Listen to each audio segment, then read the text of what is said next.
Congressman Tom McClintock of California, who serves on the Judiciary Committee. Great to see you today, sir. Let's start with whether or not McCabe should be indicted.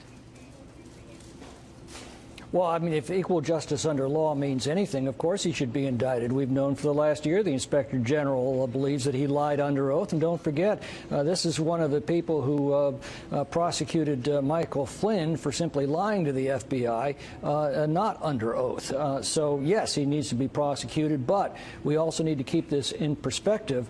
This is basically a side event, just a tip of a much larger iceberg. McCabe was one of the central figures in using the awesome powers that we give to the Department of Justice, the FBI, and our intelligence agencies to concoct a sham investigation of the Trump campaign and later the administration over charges stemming from a dossier they knew to be false at the time. The next Inspector General's report will start to look at the abuse of the FISA, the secret court system, by people like McCabe. That's going to be far more significant because that was a direct assault on our democratic institutions as a nation. You know, it's interesting.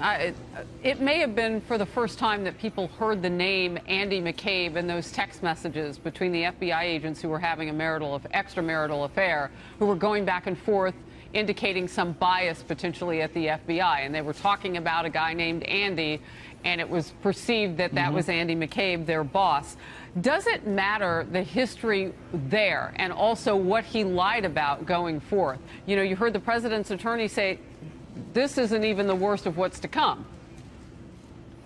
No, and in fact, as I said, I think it's a side issue. I think the main issue, that discussion that you mentioned that was revealed in the Strzok Page emails, involved discussion using this completely false narrative of Russian collusion with Trump in order to undermine and obstruct the duly elected president of the United States. That was the insurance policy that Strzok referred to. That was all hatched, it appears, in Andrew McCabe's office when he was the deputy director of the FBI.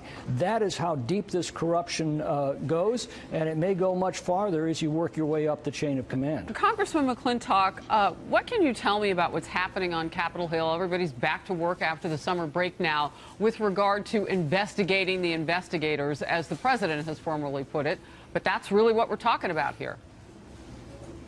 Well, sadly, the House Judiciary Committee, under the leadership of the Democrats and Jerry Nadler, have absolutely no interest at all in investigating how this monstrous lie was concocted. Why not? How our intelligence... Because it's embarrassing to them, because it reveals that for the last 3 years they have perpetrated a massive lie on the American people. They used it first to try to influence the 2016 presidential election, and when they failed to do that, to undermine the constitutionally elected president of the United States. That is a direct attack on democracy, and it came from our own government. Is it that binary, or could it be incompetence, or are there any other? Well, none of them are what they would want. Well, I'll readily concede Jerry Nadler is manifestly incompetent, but no, I think it goes strictly to politics. Does it get nastier from here? Does the public benefit in any way from investigations like this?